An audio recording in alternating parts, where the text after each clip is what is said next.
రాష్ట్రంలో శాంతి భద్రతలను కాపాడాల్సిన పోలీసులు చట్టాన్ని తమ చేతుల్లోకి తీసుకుని దారుణంగా ప్రవర్తిస్తున్నారని మాజీ ఎంపీ జీవీ హర్షకుమార్ మండిపడ్డారు.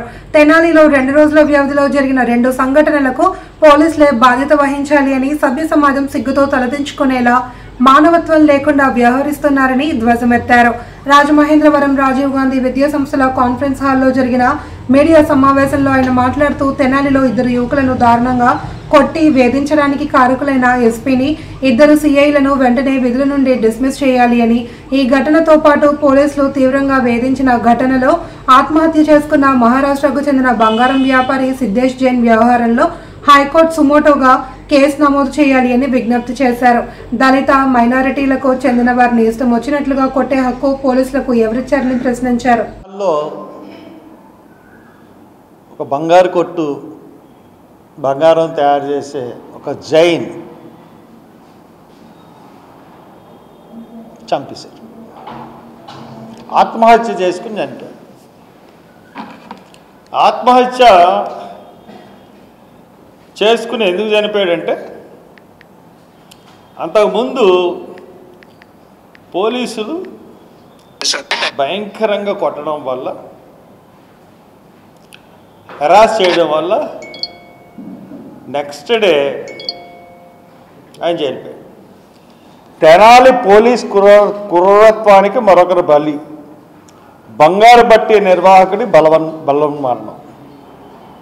చోరీ కేసులో వేధింపుల ఫలితం. పోలీసుల బెదిరింపులతో మృతదేహం. సంతూరు మహారాష్ట్రకు తరలింపు. దళిత మైనారిటీ యువకులపై ఇటీవల దాడి చేసిన 2 సిఐలే కారణం.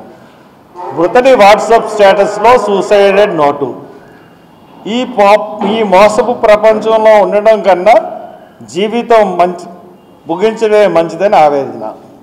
సిద్ధేష్ శివాజీ.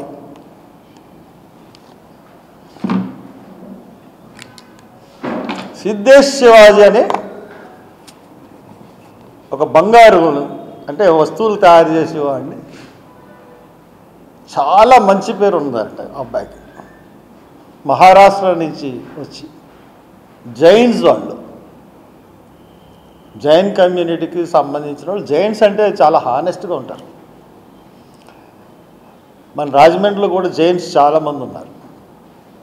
అటువంటి జైన్స్కి సంబంధించిన సిద్ధేష్ అన్న అతన్ని, సిద్ధేష్ జైన్ బంగారం అంతకుముందు ఏదో ఒక లగలగొట్లో దొంగతనం జరిగిందంట. 1.5 కిలోస్ బంగారం పోయిందంట. ఆ బంగారం ఇతను కొన్నట్టు కానీ అమ్మినట్టు కానీ సాక్ష్యం లేదు. ఇతను వాళ్ళ ఊరిని, ఆ కుటుంబాన్ని వాళ్ళ ఊరు పంపించాడు సెలవులకని. ఇతను కూడా నెక్స్ట్ 2 డేస్లో వెళ్దాం అనుకున్నాడు. అనుకునేవాడికి పోలీసులు తీసుకెళ్ళి చితక్కొట్టేశారు పట్టుకుని. ఇది అయిన తర్వాతే దాంతో అతను కుటుంబం ఏమో అక్కడ ఉంది, ఇక్కడ సూసైడ్ చేసుకుని చచ్చిపోతే ఇక్కడ కూడా సమాధి చేయకుండా శవాన్ని మహారాష్ట్ర పంపించేశారు. తెనాలి పోలీసుల దాష్టికం ఏ రకంగా ఉందో మీ ముందు పెడుతున్నాను. నేను తెనాలి వెళ్ళొచ్చిన తర్వాత గంజా అమ్మే వాళ్ళకి, రౌడీ షీటర్లకి సపోర్ట్ చేస్తారా అంటే, చట్టాన్ని వాళ్ళు చేతిలో తీసుకుని కొట్టారు అని నేను చెప్తా ఉంటుంటే అటువంటి వాళ్ళని అలాగే కొట్టాలి అంటే, ఒక దళిత మైనారిటీలు అంటే ఒక చీప్ ఒపీనియన్. వాళ్ళు ఎందుకు అలా తయారవుతున్నారన్నది ఆలోచన లేదు. ఇష్టానుసారంగా కొన్ని పోస్టులు కూడా పెట్టారు.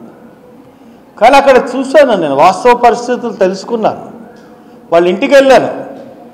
సామాన్యమైన ఇళ్ళు అయ్యి, చదువుకున్న కుర్రోళ్ళు ముగ్గురు ఏ ఉద్యోగం చేయట్లేదు. వాళ్ళు రౌడీ షీటర్స్ అని ప్రచారం చేశారు. రౌడీ షీటర్లని కొట్టడం తప్పేంటి అన్నారు. తీరా ఎంక్వైరీ చేస్తే వాళ్ళు రౌడీ షీటర్స్ కాదు.